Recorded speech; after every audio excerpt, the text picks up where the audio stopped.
Hey there, this is Kevin Jones, co-owner of Curate Telluride and board member of VR Nation, coming to you with a Tuesday tip. This one is about dynamic pricing. I got 5 quick tips on pricing, dynamic pricing, how to manage it, what to look out for. So the first is know the rules for your owner. So does your owner have certain minimum rates that you need to stick by? Do they have a number of minimum nights to stick by? Know those rules, stick that information into your pricing tool so you don't have to mess with it and have something get screwed up and it get booked below a minimum rate or below a number of nights, and that will make your owner upset. So know those rules, stick them into the tool, but then manage it accordingly. So don't just set it and forget it. Know what they are, revisit them on a timely basis. That's rule number 1. Number 2, know your market. You guys are the experts on your individual markets, so know what your holiday minimums should be. Or if you have a spring break and you know that the spring breaks should be 6 to 7 night minimums, make sure that those are set accordingly in your system. Don't let the system, the pricing tool, default to 2 nights, because those 2 nights are going to get booked and it'll screw up your minimum nights. Make sure that you know what is relevant in your individual market and set your tool accordingly. The thing on that too, and I'll come back to it, is make sure it's set that same way, those minimum nights, every year. So if you have Christmas as a minimum of 5 nights for 2025, make sure it's still set that way for 26 and 27, etc., because maybe the pricing tool will default to something that you don't want for a future date. So know what is relevant in your market.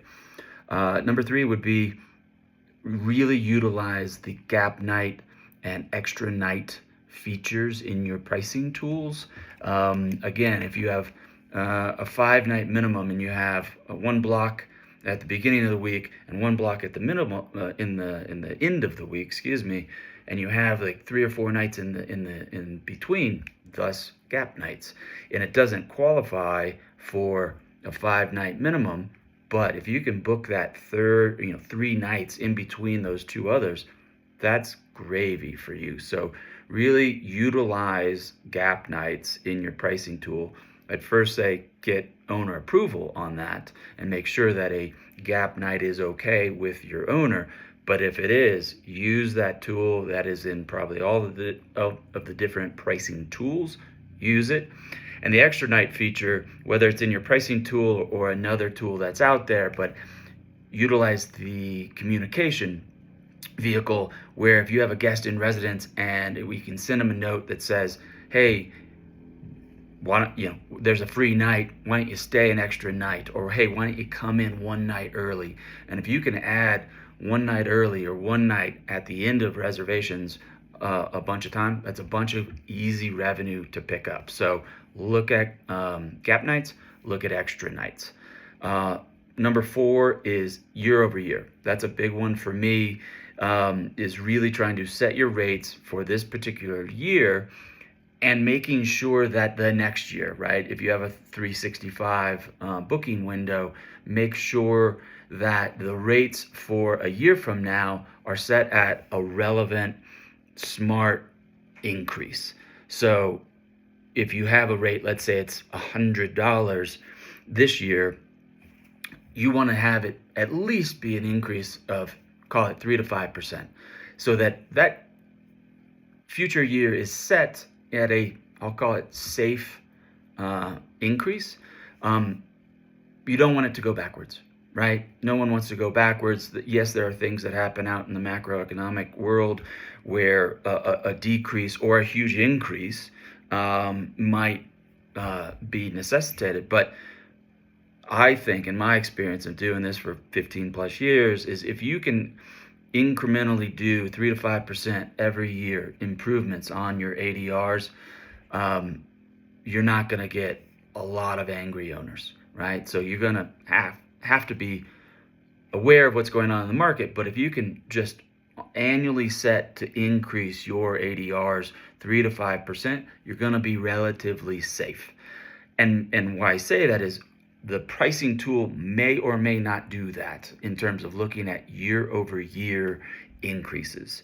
So make sure that you can set that, because you're looking 365 in advance, and you don't want your pricing tool to increase it so much that it doesn't get booked way out in the future, or doesn't increase it enough, and you have a year over year decrease. That'll probably piss off your owner. So really know what your year over year increases are. And the same, and I said that before, in terms of knowing your market and knowing your monthly, or sorry, your minimums, and having and setting those 365 days out in the future so that they don't default to 3 nights when it should be 7. So really think about the current, but also think about the future. And lastly, and it kind of is tied throughout this, is trust but verify. The pricing tools that are out there are really good. They do a lot of amazing things, but you need to manage them. You need to be in them, and understanding what is happening now and also what is happening in the future. Is it being too aggressive up or down? Did it default to a lower number of nights when it should be 7 nights and it defaulted to 2? Things like that. There are ways to safeguard it, but you just want to make sure you understand what the tool is doing. Trust that it's working, but then verify that it's really delivering the results that you want. So those are my 5 tips for Tuesday. Hope that helped. Take care.